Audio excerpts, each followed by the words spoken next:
नमस्कार दोस्तों, मैं विजय कसाना डिजिटल फ्री शिक्षा के यूट्यूब चैनल पर आपका स्वागत करता हूं। दोस्तों, हरियाणा में बेरोजगारों के लगातार आंदोलन चल रहे हैं। कल भी भिवानी में आंदोलन किया गया बेरोजगारों के द्वारा, बेरोजगारों की बारात निकाली गई। लेकिन इस बारात का सरकार के ऊपर क्या फर्क पड़ा है और एसएससी भर्तियों को लेकर आखिरकार सरकार क्यों फंसती हुई नजर आ रही है या कैसे फंस गई है हरियाणा सरकार, और रिजर्व फैसले हैं वो कब तक आने की संभावनाएं हैं, इसके ऊपर इस वीडियो में चर्चा करेंगे। अगर आप भी बेरोजगार हैं और इच्छुक हैं इन बातों को जानने के लिए, इन सवालों का जवाब देखना चाहते हैं तो वीडियो अंत तक जरूर देखिएगा। उससे पहले जो साथी पहली बार हमारे चैनल पर विजिट कर रहे हैं वो चैनल को सब्सक्राइब जरूर कर लें। देखिए, युवाओं के साथ सरकार ने सही तो किया नहीं, अगर सही करते तो नतीजा भी सही निकलता। और अब की बार जो परसेप्शन बना हुआ है, क्योंकि सबसे बड़ा खेल ही परसेप्शन का है, परसेप्शन नेगेटिव बन गया सरकार के खिलाफ युवाओं की भर्तियों को लेकर। उसके बाद चाहे हरियाणा सरकार ने फरवरी और मार्च के महीने में 20,000 से ज्यादा पदों का रिजल्ट निकाल दिया, ग्रुप डी के 11,000 और ग्रुप सी के, लेकिन उनसे परसेप्शन बदल नहीं पाया। अब परसेप्शन बदलने के लिए सरकार को कुछ नया करना होगा, लेकिन वो बात तो विधानसभा चुनावों की है। फिलहाल हरियाणा सरकार परसेप्शन क्या बदल सकती है? मेरे हिसाब से माने तो कहीं ना कहीं सरकार से एक बड़ी चूक हुई है समझने में, युवाओं के माहौल को समझने में। क्या युवा माहौल बदल सकते हैं? युवा तो वो कर सकते हैं जो जिसके बारे में आपने सोचा भी नहीं होगा, और वही होता हुआ भी दिखाई दे रहा है। लेकिन सबसे बड़ी बात यह है कि अब अगर हरियाणा सरकार कुछ करना चाहे तो क्या कर सकती है? फिलहाल ऐसी स्थिति में फंस गई है कि ना इधर की ना उधर की। अब जो होगा जो देखा जाएगा। अब सिर्फ 25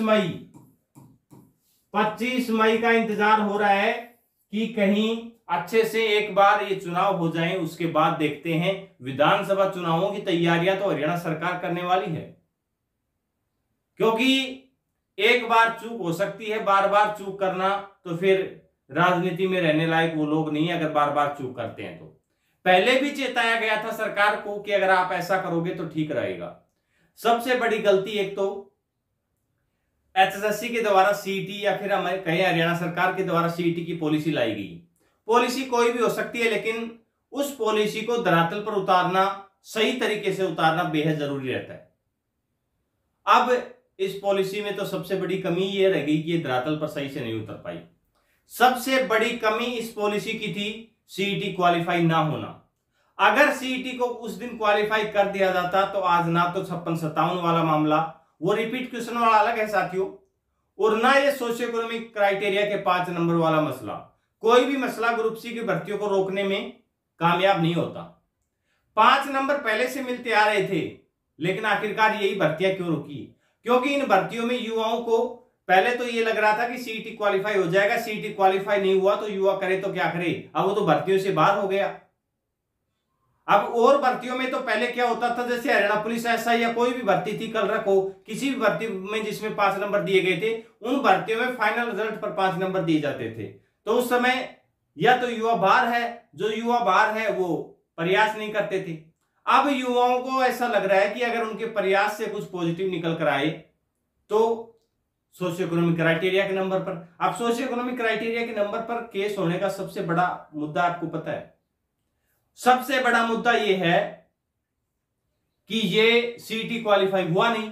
सीईटी क्वालिफाई रोकने के लिए बार बार टेक्निकल ग्लिच या जो भी कमियां रही हैं, कमियां साथियों पहले भी थी और आगे भी रही, लेकिन कई बार जब कमियां निकालने के लिए बारीकी से नजर रखी जाती है तो वो हाल हो रहा है। और आपको पता है, जब विरोधी हावी होते हैं तो गलतियां भी ज्यादा होती हैं, और उसी पचड़े में फंसती हुई एसएससी नजर आई। यानी कि बार बार सीईटी की पॉलिसी गलत हुई, उसके बाद 4 गुना बुलाने का जो मसला था, अब बुलाया जाए तो कैसे बुलाया जाए 4 गुना? अगर सीईटी क्वालिफाई होता तो ना तो सोशियो इकोनॉमिक क्राइटेरिया का विषय बचता और ना ही कितने गुना बुलाया जाएगा। ये रिजर्व पॉलिसी के ऊपर जो साथी, क्योंकि 2 पॉलिसी बनी हुई है, या अलग अलग पॉलिसी में किसी का फायदा है, किसी में जनरल वालों का फायदा है, किसी में रिजर्व वालों का फायदा है। और एसएससी ने तो 56-57 आपको पता है तीसरी ही पॉलिसी लगा दी। ना तो रिजर्व कैंडिडेट जनरल में लिए गए और उनको जो जनरल की कट ऑफ के बराबर लाने के लिए रिजर्व कैटेगरी में ज्यादा कैंडिडेट बुलाने पड़ गए। अब मसला तो कहीं का कहीं फंस गया, लेकिन ये सारे मसले खत्म हो जाते और सभी, चाहे जनरल वाले हों चाहे रिजर्व वाले, सभी युवा खुश भी नजर आते अगर सीईटी क्वालिफाई होता तो। और ये बात हमने जब सीईटी का एग्जाम लिया गया उससे पहले ही कह दी थी, या फिर हम कहें सीईटी मेंस एग्जाम की सुगबुगाहट हुई थी उससे पहले भी बार बार जब हमारे इंटरव्यू आए तब हमने ये मुद्दा उठाया था कि आप सीईटी को जो 40% और 50% का क्राइटेरिया है वो 50% से 60% कर सकते हैं, लेकिन सीईटी को क्वालिफाई कर दीजिए।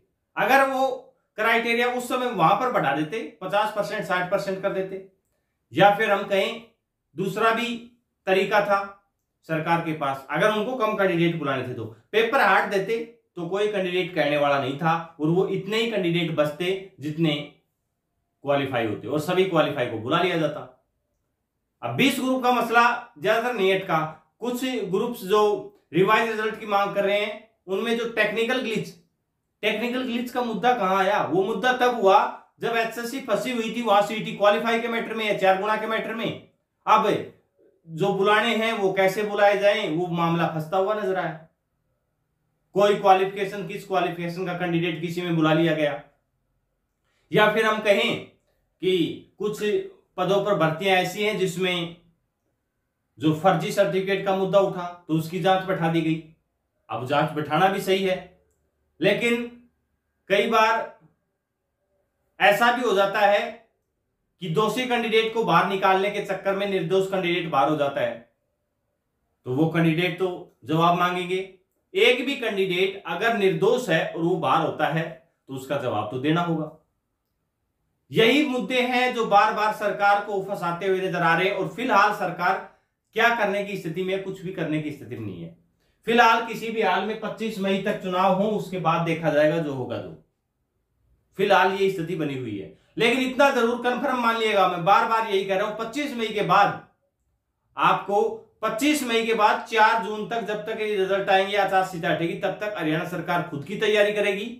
और आपको जैसे ही आचार संहिता हटती है, सभी के जो रिजल्ट हैं या जो भी मुद्दे हैं, रिजल्ट भर्तियों के नहीं, इन सवालों के रिजल्ट हैं या इन सवालों के जवाब हैं, वो आपको देखने को जरूर मिलेंगे आचार संहिता हटते ही।